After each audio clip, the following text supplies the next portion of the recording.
In the 16th century, the most powerful empire in India was basically grinding to an absolute halt over, well, a single highly stubborn kingdom. And it's a wild scenario. Right. I mean, the Mughal Empire was massive. It was almost unstoppable, just crushing or absorbing everyone in its path. Absolutely everyone. And the central sticking point in their diplomatic breakdown with this one final holdout, among other things, it was an elephant named Ram Prasad. I know, it sounds completely absurd on the surface, but, Ram Prasad wasn't just an animal. He was a line in the sand. Yeah. He represents this resistance that simply, flat out, refused to be broken. Exactly. So welcome to our deep dive. Today we are exploring the life of Maharana Pratap, the 13th Rana of Mewar, who ruled in the late 16th century. It's a fascinating era. It really is. And our mission today is to figure out how exactly a lone ruler used guerrilla warfare, unyielding defiance, and these highly strategic retreats to stand up to the Mughal Emperor Akbar. And in doing so, basically becoming a lasting symbol of resistance. Which is just a classic study in how asymmetric warfare and, honestly, sheer willpower can totally disrupt the grandest of strategic plans. Oh, for sure. You have this massive imperial machine coming up against a fundamentally different kind of obstacle. Okay, let's unpack this. Listening to you describe Akbar's aggressive expansion, it almost sounds like, imagine a massive, multinational corporate monopoly. Oh, I like that comparison. Right. They're aggressively buying up every single local business in the entire region. And most places just take the buyout. Yeah, it's easier. The money is good. Exactly. But Pratap's Kingdom of Mewar is that stubborn, generations-old, family-run operation on the corner that absolutely refuses to sell. Refusing. No matter how many lucrative offers or, frankly, existential threats come their way, they just will not close their doors. The monopoly analogy works perfectly here because, well, Akbar wasn't just expanding for the sake of his ego. Or out of pure greed, Right. He had a reason. He had a very pragmatic geopolitical need. He urgently needed a stable, secure route through the Mewar region to reach Gujarat. And Gujarat was the prize. Well, absolutely. Gujarat was incredibly wealthy. It had these vital coastal ports, and it was just crucial for international trade. But Mewar was sitting right on the highway, so to speak. Just blocking the path. Yeah. If Akbar couldn't secure that route, his broader economic ambitions were severely bottlenecked.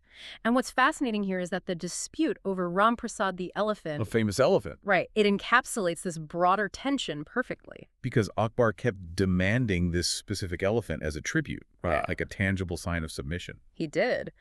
The Mughal historian Badoni explicitly notes Ram Prasad as this major subject of dispute. Pratap just flatly refused to hand the elephant over. Wow. Over an elephant. I mean, eventually Ram Prasad was captured in battle, but before the swords were even drawn, withholding that elephant was Pratap's way of broadcasting to the entire subcontinent, like, I don't care how big your empire is, you do not dictate terms to Mewar. But I want to back up for a second, because to really understand how Pratap ended up in this high-stakes standoff with the most powerful man in India, we have to look at how he got the throne in the first place. Oh, yeah. The origin story. Right, because his biggest initial threat didn't actually come from Akbar. It came from inside his own palace. The succession crisis of 1572. Yeah. To understand Pratap's later military decisions, you really have to understand the political instability he inherited. It is absolute family drama. Yeah. So Pratap's father, Udai Singh II, passes away. And you assume there's just a smooth transition of power to the eldest son. You would think so. But Rani Dirbai Patiani, one of the late king's wives, she decides she wants her own son, Jagmal, to rule instead of Pratap. And she orchestrates this temporary coup. It's wild. While Pratap, as the eldest son, is away performing the heavy duty of his father's funeral rites. Which is a solemn, completely required tradition. Exactly. While he's doing that, Jagmal physically ascends the throne back at the palace. That is just incredibly opportunistic timing. It really is. But the senior courtiers and the nobles, they're watching this unfold, and they actually step in. Right. They basically force Jagmal to abdicate and hand the crown back to Pratap, who is not only the rightful heir, but clearly the noble's choice to lead the Sisodia Rajputs. Yeah, they weren't having it. But this raises a huge red flag for me. If you're a kingdom facing an existential threat from an expanding empire right next door, a divided royal court seems like the absolute worst-case scenario. Oh, without a doubt. So how did they survive that internal fracture? Barely. I mean, it is the geopolitical equivalent of a self-inflicted wound. You cannot fight a war on two fronts, especially when one of those fronts is your own family. Yeah, And the fallout was severe because Jagmal didn't quietly accept his demotion and just retire to the countryside. of course not. He was furious, he swore revenge, and he headed straight to Ajmer to join Emperor Akbar's armies. Just giving the ultimate enemy the ultimate insider. Exactly. And Akbar was a brilliant strategist. He welcomed this disgruntled brother with open arms and eventually even gave him a portion of a region called Sirohi to rule. Wow. Yeah, so the Mughals didn't just gain another disgruntled noble, they gained intimate, high-level knowledge of Mewar's internal politics, its defenses, its vulnerabilities. So the whole conflict becomes deeply personal. Yes. The geopolitical conflict now possessed this deeply bitter, personal, sibling rivalry element to it. So Akbar has Jagmal in his pocket. He has internal leverage. You'd think he would just march his massive army right into Mewar and crush them while they are completely disorganized. That would be the obvious move. But Akbar's first weapon of choice wasn't the sword. It was diplomacy. Because wars are messy. And more importantly, they are incredibly expensive. Right. Akbar was already dealing with ongoing unrest in Gujarat. If he could get Mewar to submit peacefully, to just become a vassal state like so many other Rajput kingdoms had already done. Just take the corporate buyout. Exactly. It would save him a tremendous amount of resources. So he sends 4 separate diplomatic missions to Mewar. He sends Jalal Khan, then Man Singh, Raja Bhagwant Das, and finally Todor Mal. These are major heavy hitters in the Mughal court. Yeah, these aren't just low-level bureaucrats. Yep. And their demands are pretty standard for empire building, right? Yeah. Personal attendance by Pratap at the Mughal court, payment of tribute, and political allegiance. They are essentially asking him to bend the knee. And Pratap's handling of these 4 missions is just a fascinating study in evasion. It really is an art form for him. He would make these ambiguous promises, offer partial concessions, or simply decline to meet the envoys altogether, just citing various excuses. Yeah, he was always unavailable. There's this one famous story, though I know modern historians think it might be exaggerated or fabricated later, where Pratap supposedly insulted Man Singh by avoiding a feast held in his honor. Right, I read about that. But the detail I found far more interesting is the negotiation over military ranks. During these talks, Akbar apparently offered Pratap a specific rank in the Mughal system. Right, the rank of Panchazari. Which translates to a commander of 5,000 So- soldiers, yeah. Yes. And in the Mughal hierarchy, this was a very high, very respectable position. But Pratap refused it, and allegedly, he turned around and demanded the rank of Da Hazari, a commander of 10,000 soldiers. 10,000, yeah. I just don't get this. Why turn down a seemingly generous deal when you are vastly outnumbered? Was it just pure royal arrogance, or, I don't know, was he letting his ego ruin a perfectly good diplomatic off-ramp? No, it wasn't ego at all. It was a highly calculated poison pill. A poison pill. Yeah, if we connect this to the bigger picture, for Pratap, submission didn't just mean paying taxes to Akbar. It meant the complete erasure of Mewar's unique identity. Ah, I see. Accepting the rank of 5,000 would have placed him on the exact same footing as other Rajput rulers who had already surrendered. He would just be another mid-level manager in the monopoly. Exactly. By demanding a rank equal to the absolute highest tier in the Mughal court, a rank usually reserved only for the emperor's own royal family, he was deliberately making a demand he knew Akbar could never, ever accept. So what does this all mean? He was intentionally tanking the negotiations. He was buying time. He knew war was totally inevitable, but he needed months to consolidate his power after that messy succession crisis, prepare his defenses, and rally his forces. Which makes perfect sense. And by late 1573, these stalling tactics had basically run their course. The diplomatic avenue was officially dead. And when diplomacy breaks down, the armies march. Which brings us to the defining clash of Pratap's life. June 18, 1576, the Battle of Haldighati. Haldighati. It's one of those battles where the geography dictates absolutely everything. Right. It took place in a very narrow mountain pass in the Aravalli range. And the numbers in this battle are staggeringly lopsided. Pratap fields a force of about 3,000 cavalry and around 400 Bhil archers. Yeah, just 400. And these archers were local indigenous tribesmen who knew the terrain intimately, right? Yes, they were crucial. And they are facing a combined Mughal and Rajput army commanded by Man Singh that numbered around 10,000 men. Over 3-to-1 odds. I was trying to visualize how 400 archers and a small cavalry could even survive 10 minutes against 10,000 soldiers. It sounds impossible. But the narrow mountain pass is the key, isn't it? The Mughals couldn't use their numerical superiority to flank or surround Pratap's forces. Exactly. The terrain completely neutralized the Mughal numbers. You can have 10,000 men, but if only a few hundred can fit through the pass at a time, your massive army is suddenly fighting on equal terms at the actual point of contact. That levels the playing field so much. It does. Furthermore, the Bhil archers held the high ground along the ridges of the pass, just raining arrows down into the tightly packed Mughal columns. So it turned into this brutal, concentrated 3-hour meat grinder. A total meat grinder. But despite the geographical advantage, the sheer weight of the Mughal army eventually began to push Mewar's forces back. Yeah, numbers eventually tell. And Pratap himself was wounded in the intense fighting, right? He was, and it quickly became clear the day was lost.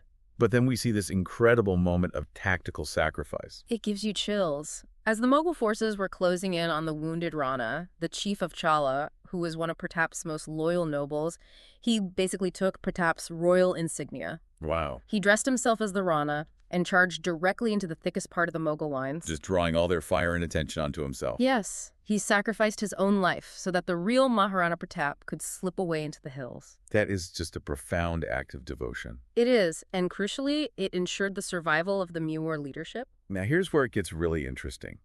You read the historical assessments of Haldighati, and many historians label it a futile victory for the Mughals. Yeah, that's a common phrase. But how can a battle where the Mughals won the field, inflicted heavy casualties, and then went on to capture major territories like Gogunda, Udaipur, and Kumbhalgarh, how is that considered futile? Well, we have to look at Akbar's primary objective. He didn't just want the dirt, he wanted the submission. Right.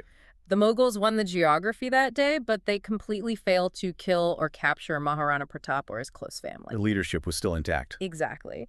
And in the mechanics of asymmetric warfare, the defending force wins simply by surviving to fight another day. As long as Pratap was alive and free out there in the hills, the idea of Mewar remained intact. So the Mughals held the fortresses, but they didn't hold the kingdom. Precisely. And surviving Haldighati forced Pratap out of his palaces and into the wilderness, which completely changed his strategy. He had to adapt. He realizes he can't beat a 10,000-man army in a pitched battle. So he just changes the rules of the game. He basically stops fighting pitched battles altogether. This begins the grueling guerrilla years. The Aravalli range isn't just a hiding spot for him. It is a geographic fortress. It is heavily wooded, very hilly, and entirely hostile to large, slow-moving imperial armies. It's a nightmare for the Mughal. A total nightmare. Pratap utilizes this terrain to wage a relentless insurgency. He attacks isolated outposts, disrupts Mughal supply chains, and uses his deep alliances with the local Bhil tribes to navigate the forests unseen. Just bleeding the Mughal forces slowly. Death by 1,000 cuts. Exactly. And then the geopolitical winds finally shift in his favor. Right. The turning point arrives around 1579, I think. Yes, 1579. The Mughal Empire, being as massive and multinational as it was, started experiencing severe internal fractures elsewhere. We were spread too thin. They were. There were major, heavily resource-draining rebellions in Bengal and Bihar. Additionally, there was a serious incursion in the Punjab region. So Akbar literally has to physically pull his attention away from Mewar. He does more than just pull his attention away. He relocates his entire center of power. By 1585, Akbar moves his imperial court to Lahore to closely monitor the northwest frontier. Oh, wow. And he stays there for 12 years. So the pressure on Mewar suddenly drops dramatically. And Pratap just pounces on this opening. He mounts this stunning comeback, bursting out of the hills and systematically dismantling the Mughal occupation. It's an incredible reversal. He reclaims 36 Mughal outposts, including major centers like Udaipur and Gogunda. He starts welcoming back citizens who had fled the constant warfare. And the weather cooperated, too. Yeah, the monsoons are favorable during this period, so the agricultural economy revives and trade starts flowing again. He reclaims almost the entire region of Mewar, with the really painful exception of Chittor. Right, the ancient capital. Yes, it was deeply symbolic, but it remained heavily garrisoned by the Mughals. But alongside all this military reclamation, there's a detail in the sources that completely caught me off guard. Oh, what was that? So during this period, while he's basically running a rebel state out of a temporary capital in a place called Chavand, he starts heavily patronizing the arts. Ah, yes, the Chavand Renaissance. It is honestly one of the most remarkable aspects of his reign. It blew my mind. It's like, think of a scrappy tech startup that gets absolutely crushed by a corporate giant during its initial launch. Okay, yeah. They have to pivot to a completely underground, decentralized business model. They are fighting for survival every single day. Literally sleeping in the woods. Exactly. And yet the CEO is somehow finding the budget to invest heavily in company culture, fine art, and literature. It is wild when you frame it like that. He's hosting painters like Nasruddin. He's fostering an entirely new, distinctive Chavand school of art. I couldn't believe it. Well, this raises an important question, right? How does a ruler who has lived a life of constant warfare, who spent years sleeping on the ground in the forests, suddenly manage to foster a cultural renaissance? Right. You'd think every spare coin would be going toward forging swords and buying horses. Exactly. And more importantly, why prioritize it when the war isn't technically even over? Yeah, why do it? If we look at what Pratap was actually fighting for, the investment in art makes perfect sense. He wasn't just fighting for physical territory. Oh, I see. He was fighting to preserve the cultural soul of Mewar. A kingdom isn't just lines on a map. It's the art, the poetry, the shared identity of its people. That makes a lot of sense. By patronizing artists and poets in Chavand, Pratap was signaling to his people and to the Mughals that he wasn't just a warlord or some bandit king hiding in the mountains. Right, he was a true sovereign. Exactly. He cared for his people's prosperity and their heritage. He was proving that the Mughals hadn't reduced them to savagery. Wow. So having successfully reclaimed almost all of his kingdom, and having secured this rich cultural legacy, Pratap actually achieved a measure of stability in his final years. He did. But his end didn't come in a blaze of glory on a battlefield. No, history is full of strange ironies. In January of 1597, at the age of 56, Maharana Pratap died from internal injuries he sustained in a hunting accident. A hunting accident. After surviving the entire Mughal war machine, assassinations, and decades of brutal insurgency. Just a tragic accident. But his mind remained fixed on the resistance right up to the very end. On his deathbed, he gave strict, unforgiving instructions to his eldest son and successor, Amar Singh I. Which were to never submit to the Mughals and never stop fighting to reclaim Chittor. Right. He passed the torch of defiance. But what I find truly remarkable, honestly, is the reaction of his greatest enemy. Akbar. Yes. According to several historical accounts, when Emperor Akbar heard the news of Pratap's death in Lahore, he was visibly and deeply affected. Really? Yeah. He didn't celebrate the demise of the man who had plagued him for decades. Instead, he actually allowed his court poet, Dursa Arha, to publicly eulogize Pratap in the Mughal court as a mark of profound respect. That is a staggering detail, emphasizing how rare it is for a conquering absolute emperor to actually mourn the rebel who caused him a lifetime of grief and just disrupted his grandest strategies. It really speaks to a profound mutual respect between bitter enemies. Akbar recognized that Pratap was fighting for something real, something rooted in deep conviction. And that blueprint of conviction echoed far beyond the 16th century, didn't it? Oh, absolutely. No. Historians like Satish Chandra point out that Pratap's methods, the localized guerrilla warfare, the brilliant use of terrain, the absolute refusal to surrender despite overwhelming odds, they directly inspired later historical giants. Like who? Well, the Deccani general Malik Ambar, the great Maratha leader Shivaji, and even anti-British revolutionaries in Bengal centuries later, they all looked to Pratap's life as a literal manual for resistance. He essentially wrote the playbook for how the little guy fights the giant and wins by simply refusing to lose. He did, and I think it leaves us with a really provocative thought to mull over. Why is it that history so often reveres the relentless holdouts? You know, the ones who fight a grueling, sometimes seemingly impossible resistance more passionately than the massive empires that actually won the territory. Because Akbar won Haldighati. Akbar held Chittor. But it's Pratap whose statues are everywhere today, including a massive one unveiled in the Parliament of India in 2007. Exactly. It challenges us to reconsider what it means to truly win in the broad scope of history. The Mughal Empire was undeniably one of the most powerful, wealthy, and sophisticated empires in human history. They built monuments that still stand today. Right. But Pratap's legacy of defiance arguably outshone the empire that tried to crush him. He proved a fundamental truth of human conflict. While an empire can conquer the land, it cannot always conquer the spirit. It always comes back to the elephant, Ram Prasad. Yep. You can capture the physical space, you can even capture the elephant, but you cannot force the submission. Well, thank you for joining us on this deep dive into the life of Maharana Pratap. Keep questioning the grand narratives, and we'll see you next time.